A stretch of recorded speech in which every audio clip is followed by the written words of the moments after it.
Well, it's noon here on the East Coast, and this is news that you can use with YAA. And today it's Friday, which means it's Kimberly's Corner. So we have the F&I goddess herself, Miss Kimberly Klein, Hello. and Hello, joining us. Kimberly. Yes, Hello. and joining us for I think, which will be a really fun conversation today Sure. is Phil. Phil is Hello. here, Yes. and we're hoping to do something a little different today. Yeah. Every day, Monday through Friday, we try to bring you the news that you can use, whatever the hell that may be.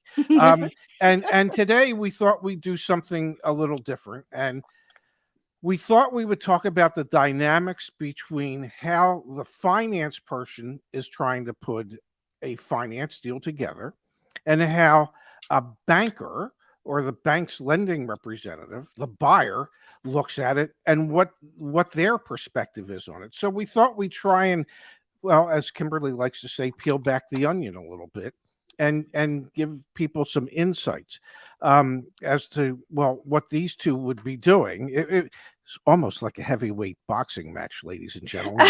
Yes. Yes. So Come on, Phil. Come on.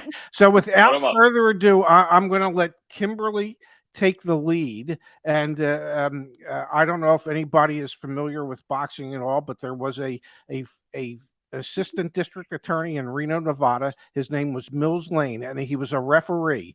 And at the beginning of every fight, he'd look at the fighters and he'd go, "Let's get it on." So, Kimberly, it's yours. Let's get it on. Yeah. I don't know that I'm going to be saying that, Ray. Let's but- just not do anything that's going to frost Kimberly's cookies. Okay. I'm you in on go. that. I'm in There on we that. go. Let's not frost my cookies, Yes. if you know what I mean. Because Yes. that does happen sometimes. Okay, so, and this is interesting. This is something that I haven't seen on the internet. I haven't seen it on other YouTube channels. And I don't know what you're going to do with this knowledge, but it's some more knowledge for you. That's what we're here for. That's what we're here for. That's what we're all about, is to share our knowledge. Now, and a lot of people have said, "Oh, Kimberly, you mean the buyer, the finance manager and the buyer." Nay. I mean my buyer, and the buyer is the person on the other end of the phone, on the other end of the computer, making decisions for my deal, for Yep. your deal. Yep. They're making the lending decisions. So I'm going to send your deal through a portal, and it's going to go to whatever bank or banks that I feel are going to give me the best structure on that deal. And a lot of times it will be a pass through. If you've got great credit, it's a perfectly structured deal. Boom, you get a green check. But a lot of times you're going to get something called a conditioned deal, or it's going to take a long time and I'm being impatient on the other end going, "Why isn't this getting the green check? Where's my green check? And What's going on?" then you call me, and then I get an earful, like, "What's going on?" Or I'm going to get a red X, and then I'm going to be angry, and I'm also going to pick up the phone and call my buyer, the lender representative. So that would be Phil, because Phil used to be a buyer at Ford Motor Credit. Tell Yes. us. Several what years. You did, Phil. Oh my What gosh. was your didn't I do? relationship with the finance manager? So I had relationships with many finance managers within the New England area. So I dealt with many of them. And essentially, just as you said, so, you guys are sending the deals through. It pops up on the screen, and I have a very structured amount of time that I have to look through the deal and present an offer back, whether that be yes or whether that be a condition, such as several stipulations. Maybe I might need proof of income. I might need proof of residence. I might need something to be restructured in the deal. Might need some more cash. There's a lot that goes into it. Once that deal gets back to you, then, yep, you're calling me right on the phone, like, "Phil, I don't like that stip. What are you doing? Come on. I got a guy that's paid his car religiously." Or, "Look at how much money this guy makes. Yeah, so he's missed a couple payments. Come on, take the stip out." obviously I would have the discretion to be able to make those calls based on the relationship that I have. Now, for credit, we're here to support all of our deals. So majority of the time these deals are going to get done. It just needs some minor tweaking and some even massaging. It does. Massage the structure a little bit. Maybe squeeze a little bit more money out of the customer if you can, structure it correctly. And even we're going to throw a term out here called a tier bump, right? So yeah, I love that term. I love that term. I know you do. Come on, Phil, give me a tier bump. I need the tier bump. Why? Because I'm trying to beat a credit union, Phil. You're giving me a tier 2. I need a tier 1. I need to beat their credit union. Come on, Phil. I mean, we could be very close to getting to a tier 1, right? So this is a perfect opportunity to be able to help out Kimberly, and we get the tier bump, we get into the rate that we need, and we can get the deal done. May I point one thing out? Yes, please. That I don't think anybody in the audience, other than those of us who spend time in the car business, realize this. But both of you have the same exact goal. You're just approaching it from different perspectives. And that goal is to get the deal done, is to figure out how to get the deal done. Now, correct.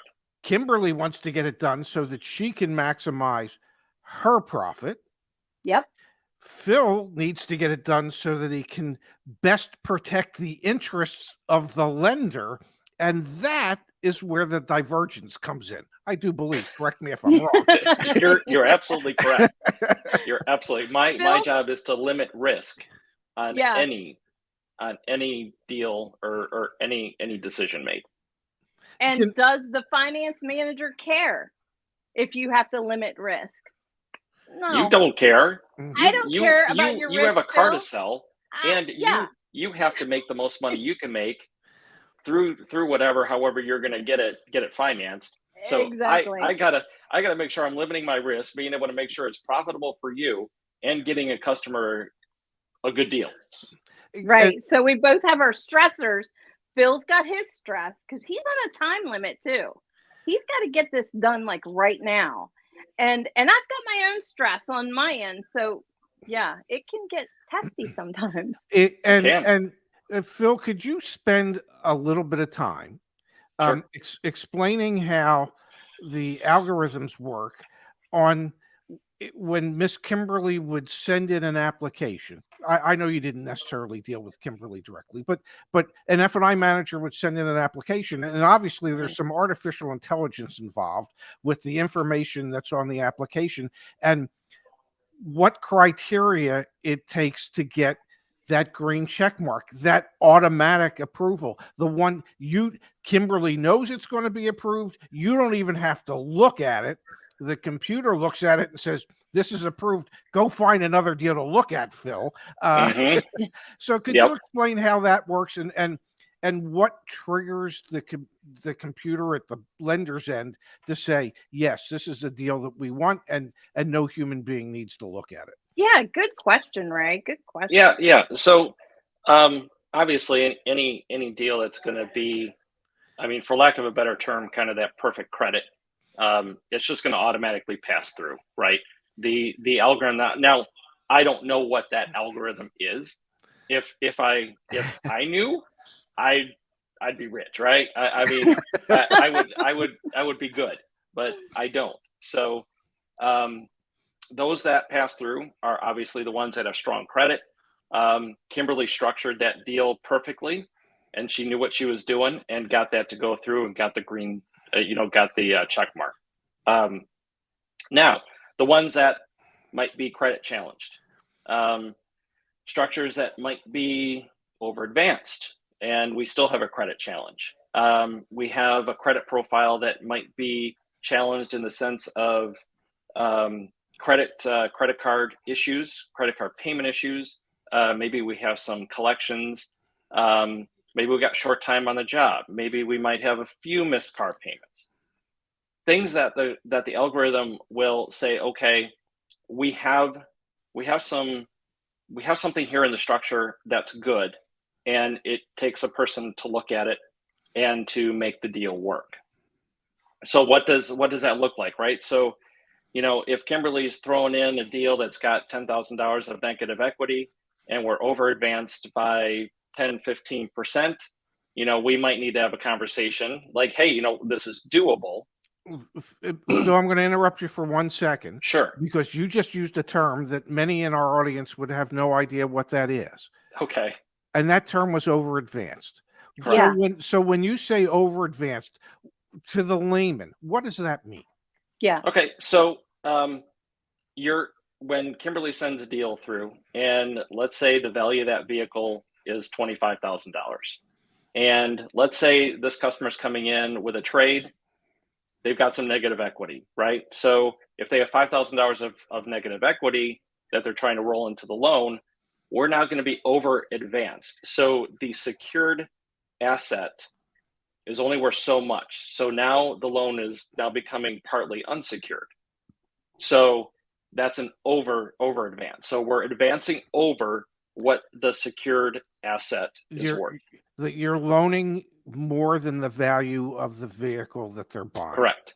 And Yes. and as a lender, every lending institution has certain guidelines as to what the advance amount will be or is allowed to be, and that's usually in a percentage form over and above the MSRP of the vehicle, or if it's a pre-owned vehicle, over and above the assigned value, wholesale or retail value of the vehicle. Usually NADA, something yes, like that. Typically, and the advance would typically include tax, title, and license plates. Correct? If somebody has good credit. What if I can ask a silly question? I'm sorry to have hijacked this. You're fine. A little bit. No, go ahead.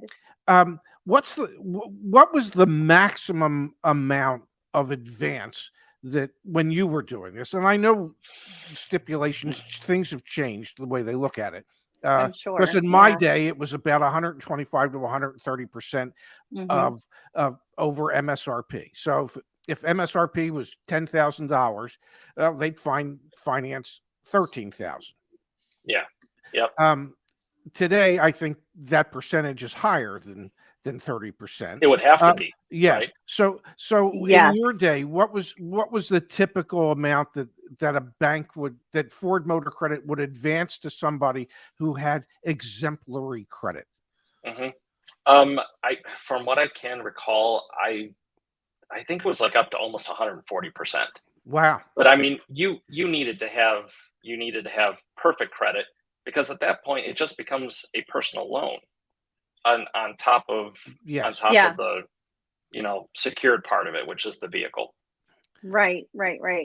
So if I've got somebody that's right on the edge there, Phil, I'm going to pick up the phone and call you and say, come on, Phil, give me a little bit more. I just need a little bit more. But that kind of brings me to something, Phil, that really, really helps people that might be on the edge of approval of a tier 1 or a tier 2. And that would be perfect history payment of car payments, auto loan history. Yeah. So if you've got, I don't know, maybe a couple of rocky things on your credit, maybe a medical collection, something that's brought your score down, I can pick up the phone and say, but Phil, take a look at this. They've paid their car loan perfectly. They've got great auto history, Phil. Come on. Ignore those other ones. Yes, exactly. So if I'm looking at an application and someone's got some rocky credit, but they pay their auto, they know that auto comes first. I know that their auto comes first because they're paying that religiously.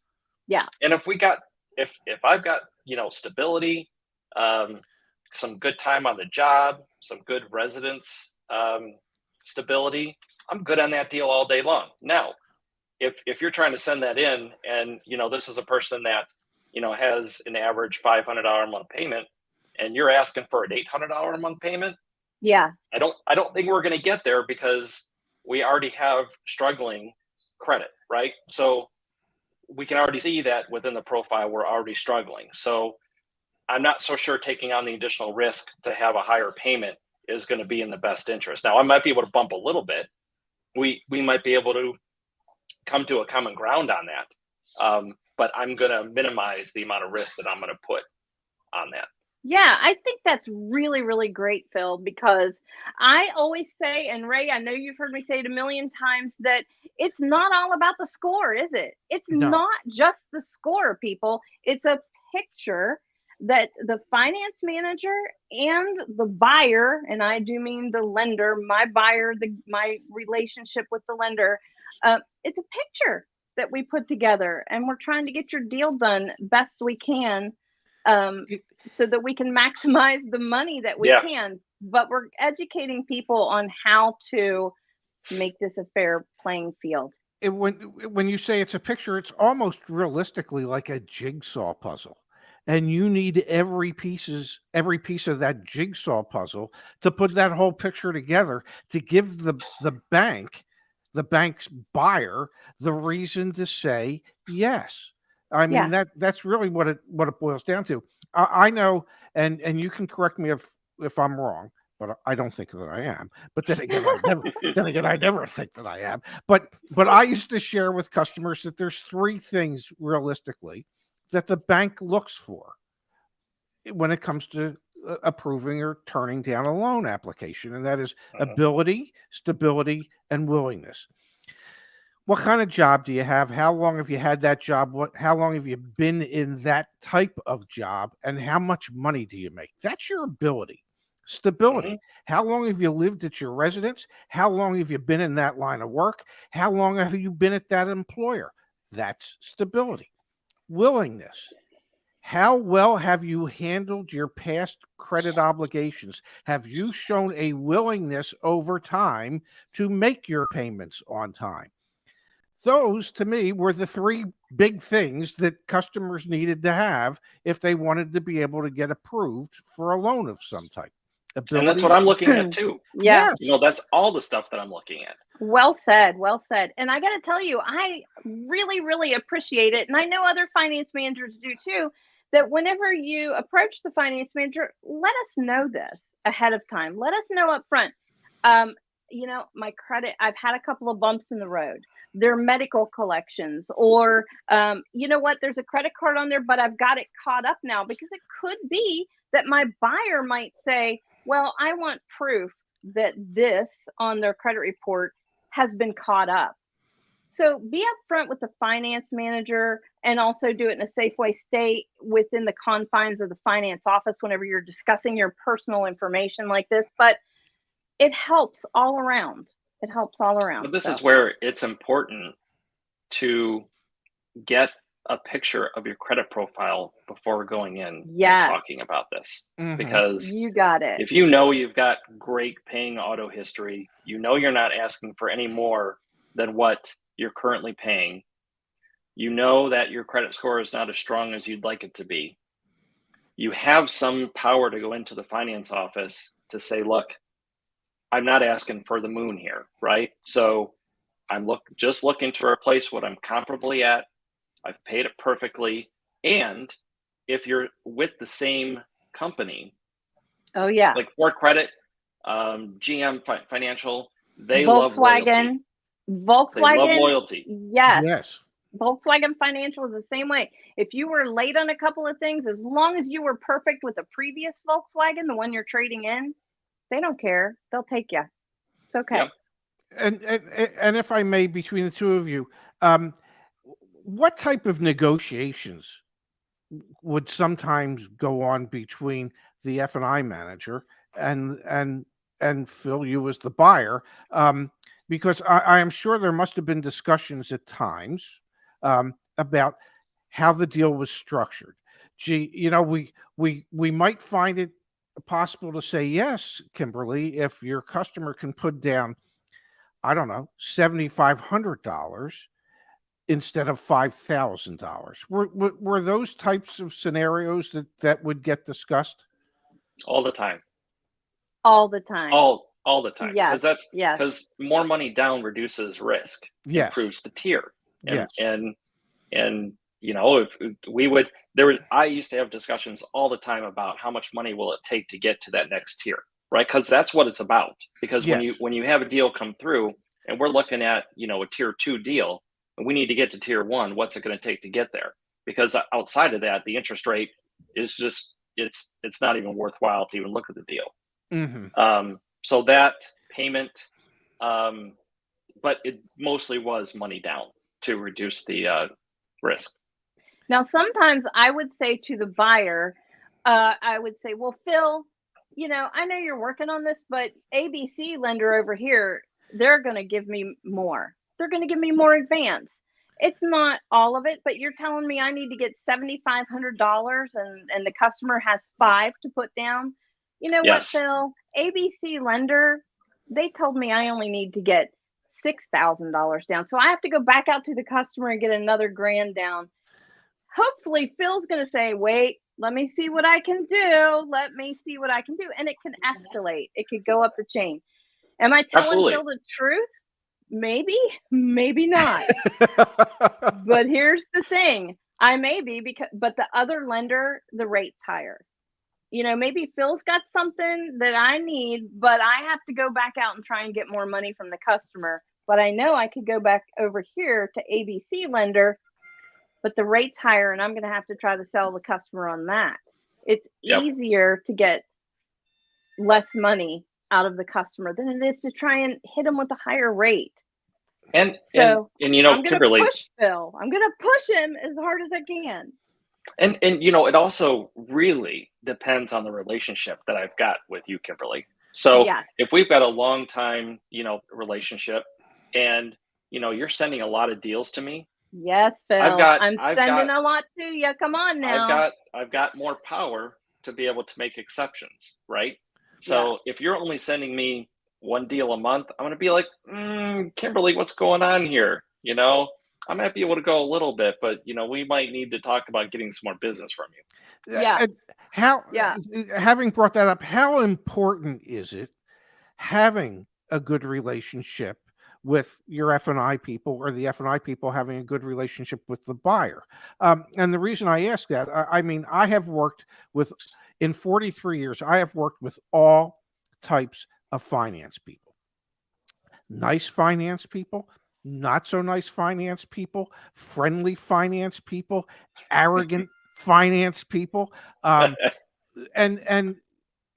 I don't know that necessarily the arrogant finance people could rehash a deal as well. And rehashing a deal is when the bank hasn't given you the approval that you initially needed, and that's when the conversations begin. That's known as rehashing a deal. We're gonna rehash it. We're gonna, and I often found that the arrogant finance managers couldn't rehash a deal and get it where they needed it as well as those that, I don't know, were nice, friendly finance managers. Would that have a bearing on you, Phil? I mean, I know for me, human nature would be, I want to help those that are nice to me. I want to tell those that aren't to go pound sand. It's difficult to give someone what they want if they're not being nice, if they're not working to maintain a relationship with you that's going to work for both of us in the long term, because that's what we're here to do. Mm-hmm. So, if I've got someone that's going to be arrogant about it and just doesn't care about how I can get it done for them, and it's just about them, well, what am I going to work for here? What are you giving me to work for something here? Right. And don't forget, I might have to call Phil the next day. There are always other deals that I'm going to have to call Phil for. Okay. Yep. And it might be in a few more hours, I have to call Phil again. I'm like, oh my God, I have to call Phil again. And I just called him all these names over the phone. And now I've got another deal that I have to work with Phil. So we need to find some common ground. We have to really, really work together to make these deals happen. Not once a day, but all the time. So therefore you got to have a good relationship with your buyer for sure. But Absolutely. what would you say? This might help people. I don't know. It's one of those things that I like to throw out there at you. And I imagine myself, if you walked into my office as a customer and I hit you with an interest rate, and you say to me, Kimberly, could you call your buyer and maybe get a lower buy rate for me? Could you call your buyer at the bank? I know you have a buyer, and maybe could you get me a lower buy rate? I would be flabbergasted. What would you say? You wouldn't even Yeah. you would probably sit there like, Well, did you work in the car business? yes, Because you've got somebody in your immediate ancestry tree that has been a finance manager, is a finance manager. You're a finance manager yourself, because nobody else knows about the buyer except Right. for me, the Yeah, buyer. it's never a conversation that you have with any customers, or I'm sure you probably never had any customers come into you and I never mention did. anything like that. But imagine if people now know, and they can just all of a sudden start coming into in these finance office, and they're like, wow, okay, so I don't think I'm going to be able to work anything to my advantage. So This falls into something that we talked about before we actually went on the air, which is Yeah. if you act like you belong somewhere, people will Yes. believe that you belong there. If you speak the finance manager's language, they will think that you know all there is to know about this stuff, and they will work with you differently than if they think you don't know anything about how this works.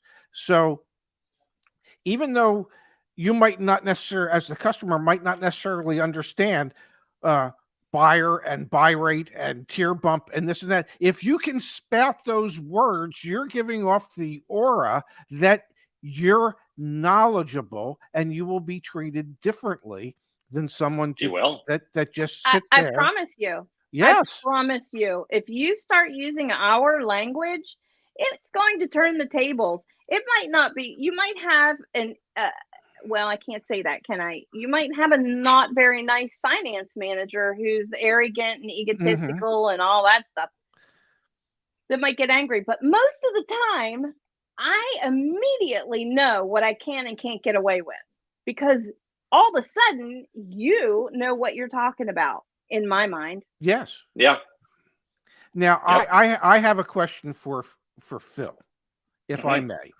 Sure. From 43 years in the car business, I can't tell you how many times that I would see a deal called in. It didn't get approved the way we wanted it to get approved. We would rehash it with the buyer for, I don't know, a week. You know, Oh, the God. That's a long customer's time. out. Yeah, the customer's Wow. out driving in the car, Oh my and God. you're back and forth with the bank, and you're every You spotted the day. deal. Yeah, every day you're talking to your buyer, rehashing the deal, so you can finally, and every day you get a little bit more from the buyer, and then ultimately, like 7 days in, the bank gives you exactly what you asked for when you first submitted the application. Now, Phil, why did that take a week? Damn it! Because we didn't want to do it, right? They didn't want to do it. They just didn't want to do it, and they ended up. Oh my God! Why did you put him through that? Because we didn't want to do it. We're just going to draw this out. Yeah, just say yes at the beginning. Make life easier for everybody. But that also just could be that analyst, and that analyst might have just been like, no, I'm just going to make this difficult. I suppose it could be. I know that you two are going to find this hard to believe, but we have killed 29 minutes. What?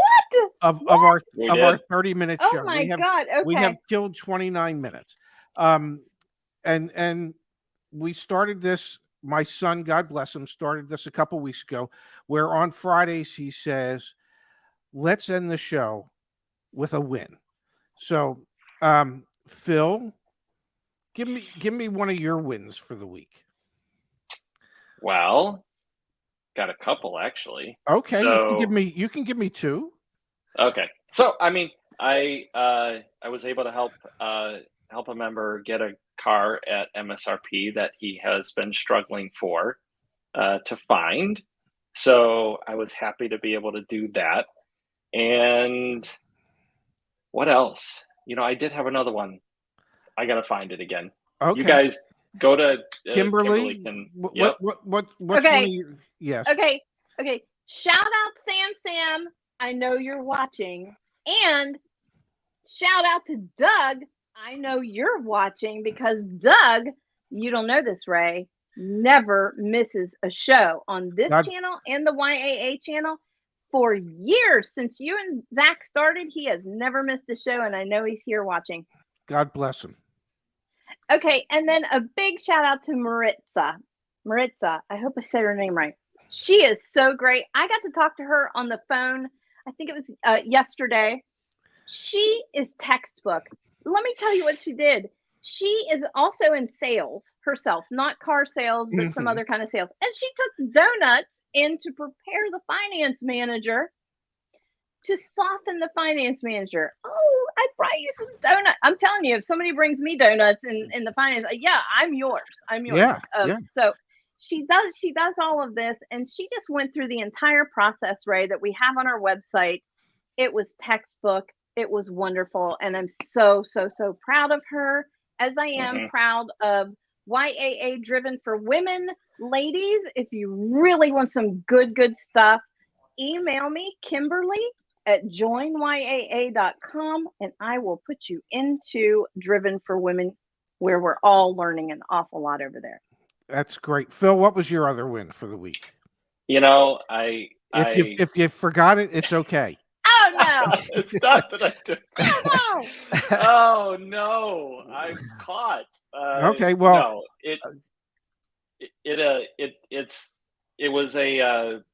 it was a member earlier this week, and I was able to help him work his way through the finance office to be able to try to negotiate to reduce their price on the car by doing financing through them. I know we had some success stories with that, but I also had another member that was able to help with that. And going into the people don't realize that they can use that finance grasp to be able to lower the cost of the car. So I'm all about helping people to realize that, because they just don't know that they can do it. Sure. And that's it.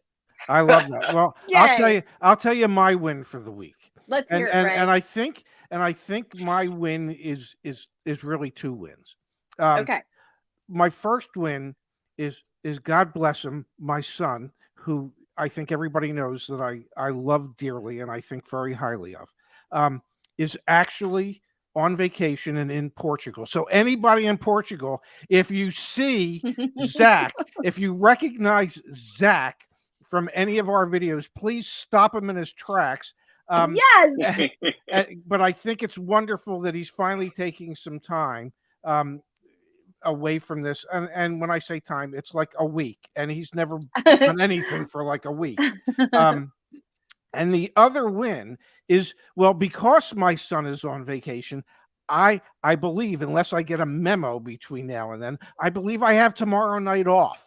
And I very rarely get a Saturday night off. So that's a win for me as well, I think.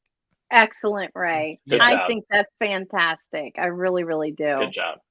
Well, I want to thank both of you for today. I really enjoyed our spirited conversation.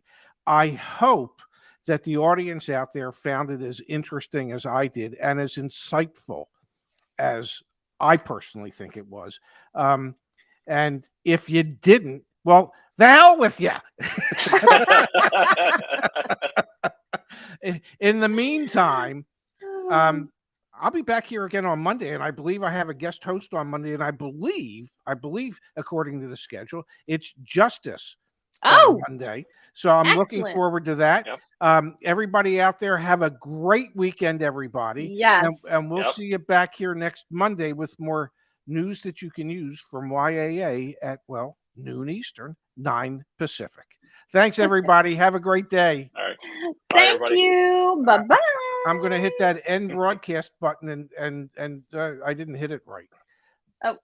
I still didn't hit it. You got to hit Yep. Did you find it? You got to hit the button right. I sort of It's found the big red button. It certainly is.